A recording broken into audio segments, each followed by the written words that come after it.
Estamos aqui no capítulo 5, página 121, Teorias da Expiação. Estamos tratando ainda de soteriologia. Não nos aprofundamos na questão do calvinismo e arminianismo, monogenismo, sinergenismo, porque já são conceitos bem batidos, bem citados. E a impressão que eu tenho é que o pessoal não chega a conclusão nenhuma. Calvinista, principalmente, que tem as suas elucubrações, e eu tenho uma vasta crítica aqui acerca do calvinismo, e até seria necessário muitos vídeos para mim colocar tudo que eu penso acerca da teoria calvinista, mas deixa para outro momento, quem sabe, né? Teoria da expiação. Bom, a doutrina da expiação trata da obra reconciliadora de Cristo, da crença que a morte de Jesus na cruz removeu de nós a culpa por nossos pecados, e ela fechou o abismo que por milênios separou a humanidade de Deus. A morte de Cristo na cruz foi o grande momento de reconciliação entre Deus e a humanidade, e foi uma grande verdade, né? Se por um lado há consenso no que diz respeito à centralidade de Cristo como mediador entre Deus e o homem, não se pode dizer o mesmo quando o assunto é sua morte foi necessária, bem como ele exatamente realizou a reconciliação. Teoria sociana da expiação. Teoria sociana da expiação. Não sei se já ouviram o termo, mas vamos explorar esse termo aqui. Bom, essa teoria, ela rejeita qualquer ideia de uma suposta satisfação vicária. Segundo Fausto Elino Socino, a morte de Cristo preenche duas lacunas, duas necessidades humanas, a saber, em primeiro lugar, preenche a necessidade de um exemplo daquele amor total porque Deus precisamos, em primeiro lugar, começando de novo, preenche a necessidade de um exemplo daquele amor total por Deus que precisamos demonstrar para experimentar a salvação. Em segundo lugar, a morte de Jesus nos inspira. O ideal do amor total por Deus é tão elevado que parece virtualmente inatingível. Então, a morte de Jesus é prova de que tal amor pertence à esfera das realizações humanas. Aquilo que ele conseguia fazer, nós também conseguimos. Olha que situação que essa teoria ela nos coloca, gente, né?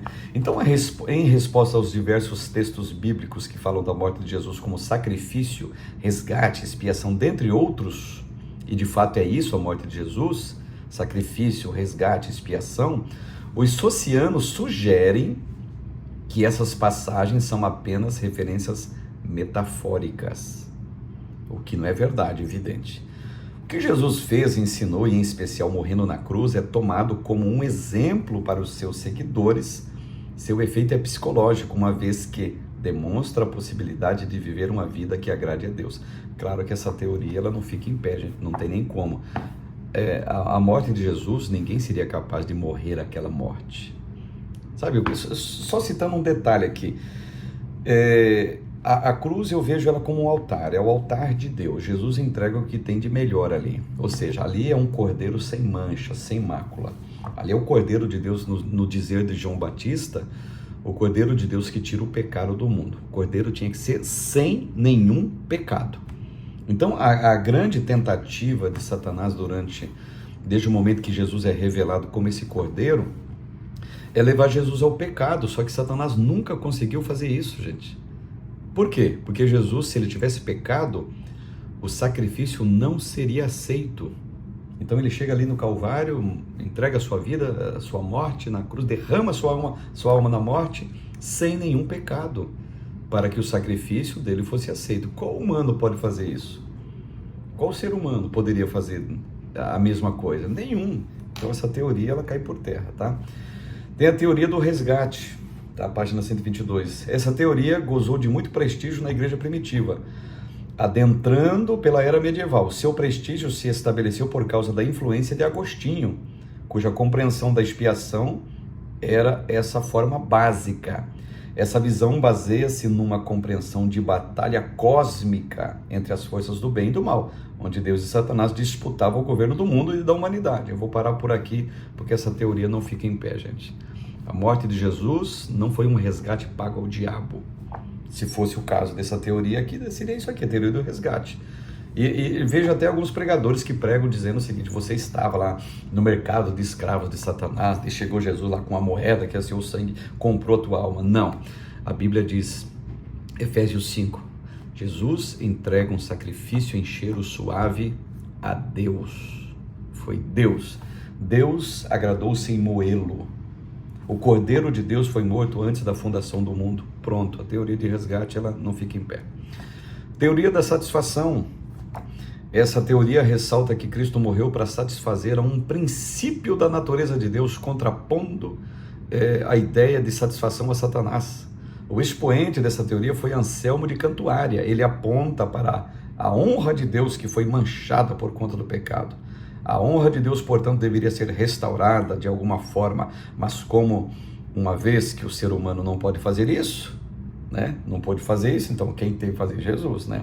O Erickson diz o seguinte acerca dessa teoria: só Deus podia fazer a satisfação, contudo, a fim de que valesse para nós, homens, no relacionamento com Deus, era preciso que fosse feita por um ser humano. Assim, a satisfação precisava ser oferecida por alguém que fosse tanto Deus quanto homem. Por conseguinte, a encarnação é uma necessidade lógica. Assim, Jesus, sendo tanto Deus quanto homem, ofereceu sua vida em sacrifício a Deus, em favor da raça humana. Pagou a nossa dívida, satisfazendo o Pai e proporcionando salvação a toda a humanidade.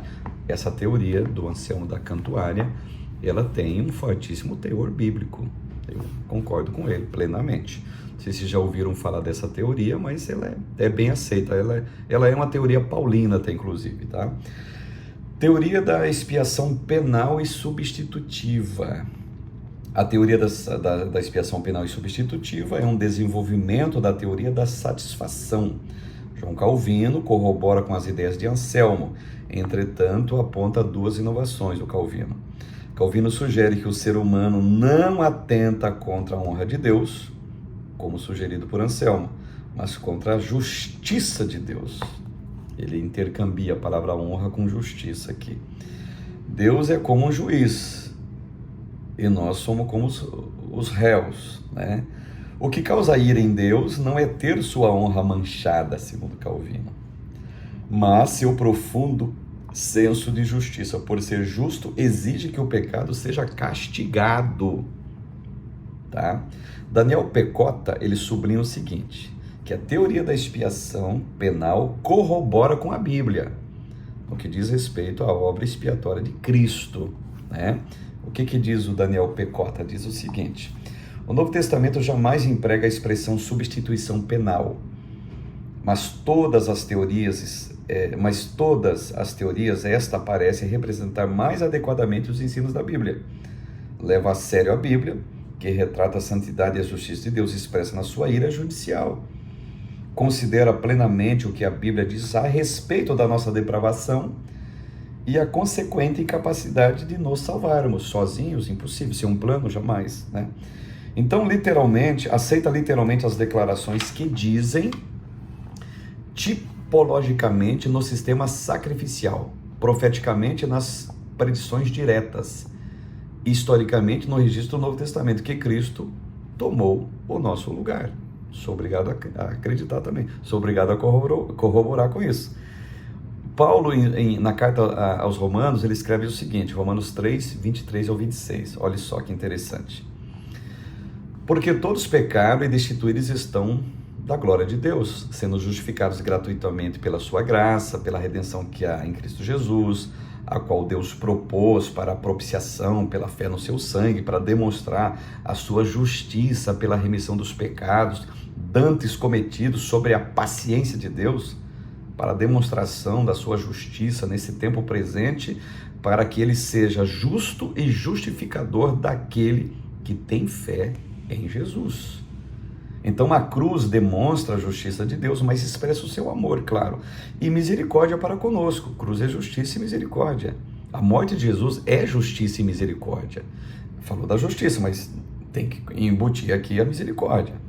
Pois ele oferece seu filho como sacrifício por nós, como aponta Erickson, quando captamos a obra de Cristo por nós, em toda a sua complexidade, a gente entende uma série de coisas aqui, 5 pontos que o Erickson coloca que tem a ver com justiça e misericórdia, tá certo, gente? E por fim aqui a página 125, Ordo Salutis. Não sei se vocês já ouviram falar desse termo. Walter Brunelli resume o que se compreende por Ordo Salutis. A Ordo Salutis, proveniente da expressão Helmatsekuung e da holandesa Helsesung, aplica comumente na linguagem teológica em sua forma latina Ordo Salutis, que significa o quê?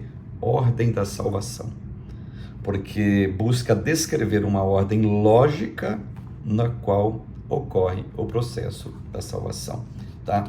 E o processo da salvação, nós temos aqui na página 126, 127, alguns processos aqui, a do catolicismo, a do luteranismo, a do calvinismo, a do arminianismo, para vocês analisarem na questão, pensando na ideia de Ordo Salutis, ou processo, os estágios, as etapas pela qual a salvação passa. E uma questão para reflexão, página 127, faço um resumo das diferenças entre as teorias, teoria sociana da expiação, teoria do resgate, teoria da satisfação e teoria da expiação penal e substitutiva. Passamos, é claro que a gente não está aprofundando, né, pessoal, mas você que tem o material em casa, tem um livro, dá uma olhadinha a mais, faça as suas anotações, que sempre surge alguma coisa muitíssimo interessante sobre isso. A doutrina do Espírito Santo e da Igreja. Quando a gente fala da doutrina do Espírito Santo, página 131, né? A gente está iniciando aqui a unidade de número 4, capítulo 1, doutrina do Espírito Santo, que é a famosíssima pneumatologia.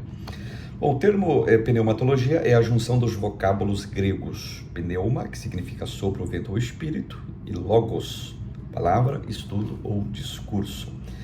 Pneumatologia, portanto, é a doutrina cristã que discorre a respeito do Espírito Santo, a terceira pessoa da Trindade. Quem é o Espírito Santo, gente? Página 132. A identidade do Espírito Santo foi bastante debatida no cristianismo primitivo. Examinar de perto a natureza do Espírito Santo foi uma das tarefas dos primeiros apologistas cristãos, diante de diversos adversários que contestaram a natureza divina do Espírito Santo. Diversos textos das Escrituras evidenciam a divindade do Espírito Santo. Ele é Deus, juntamente com o Pai e com o Filho, na mesma essência, tá?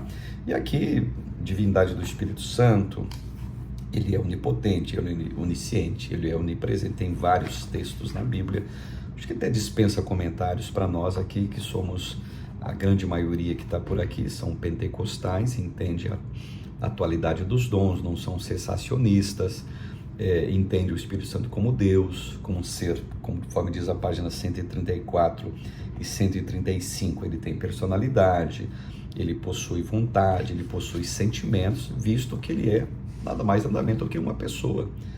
E uma pessoa divina, evidentemente. Ele é Deus, assim como o Pai é, assim como o Filho também é. Questão para reflexão, reflita sobre a importância de considerarmos o Espírito Santo como Deus pessoal e termos uma íntima relação com Ele. Estamos na dispensação do Espírito Santo, estamos na era do Espírito, tá? A Bíblia tem um vasto material, principalmente a partir de Atos, tá? Porque o livro de Atos, ele explica para nós em todos os seus capítulos, explica o quê? A expansão da igreja no poder do Espírito Santo. Se não fosse o Espírito Santo, a igreja não se expandiria como ela se expandiu no livro de Atos e como se expande até hoje.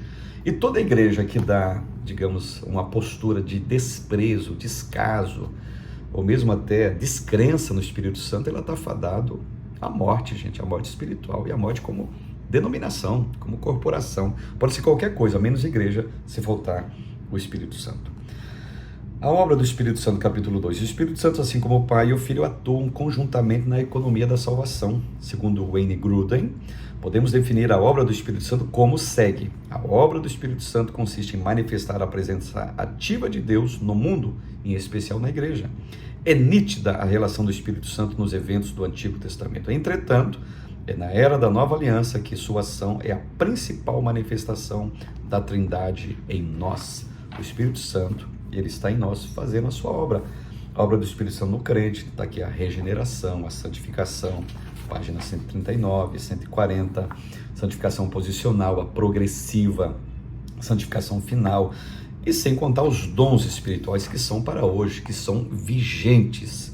E na página 143, uma reflexão: reflita como o Espírito Santo atua em todos os momentos na vida do crente, desde o convencimento do pecado à capacitação para servir.